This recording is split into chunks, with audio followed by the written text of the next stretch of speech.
of the free trade agreement, which is known as CETA, which is between the EU and Canada. I think it's important to note that all of the trading aspects of this deal are actually happening. The only part that's yet to be ratified is the investor court system, and Ireland is one of 10 countries that hasn't ratified CETA, and all of those countries share the same concerns that we here today do, which is we're locking ourselves into investor courts that undermines the sovereignty of our own courts, but also has a chilling effect on public policy. So I let the others speak in terms of the process within Leinster House, but we're very concerned that the pre-legislative scrutiny was waived, because we think that the public deserve to know the implications of locking ourselves into these investor courts. So the event today is, I suppose, to sort of replicate what a pre-legislative scrutiny would be, with hearing from academics, law academics from both European and Canadian, about the effects of these investor courts, and members of the various political parties and independents will have an opportunity to ask those academics the questions that they should have been able to ask at an Oireachtas committee. Yeah.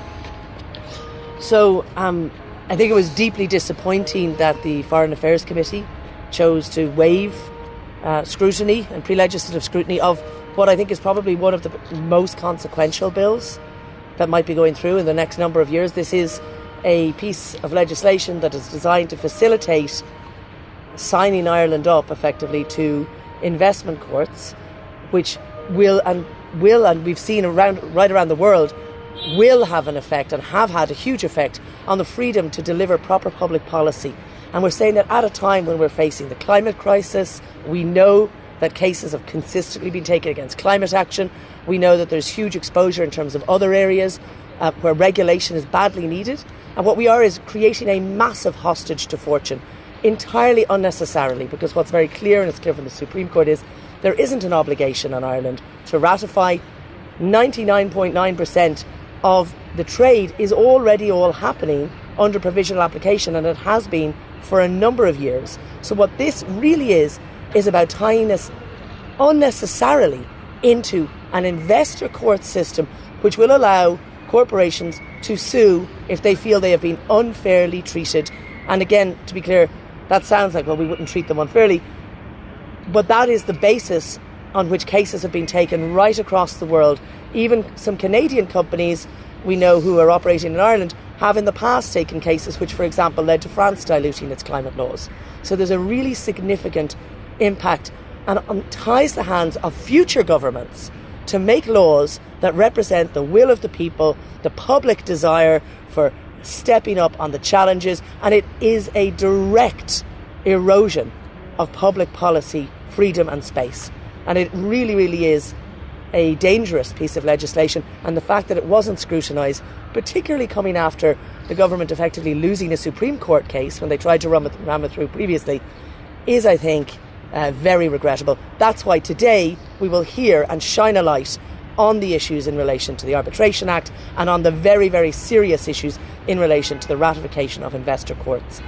Thank you. First of all, thanks a lot to Lynn for this initiative. I think it's really important that, given that the Dáil, Fianna Fáil and Fine Gael driving it, has refused to take its responsibility seriously to have pre-legislative scrutiny of what is an incredibly important piece of legislation. It's important that we're going to get a chance to hear from the experts and put that into the public domain.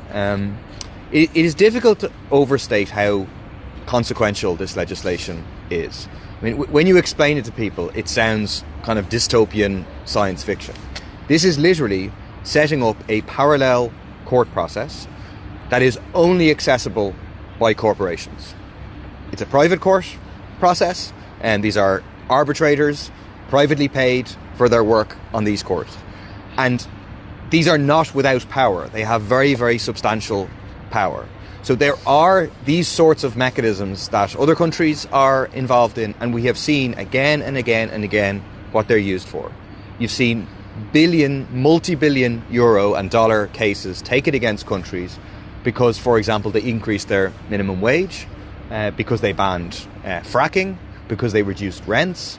On any of those grounds, if this goes through, a corporation will be able to sue Ireland with the public set to pay any fee for engaging in what's termed indirect expropriation. that they had an expectation that they'd be able to charge whatever rent that they want. Now rent controls have been imposed, and effectively they're being done over, and therefore they go to this private court, and this private court's ruling is binding.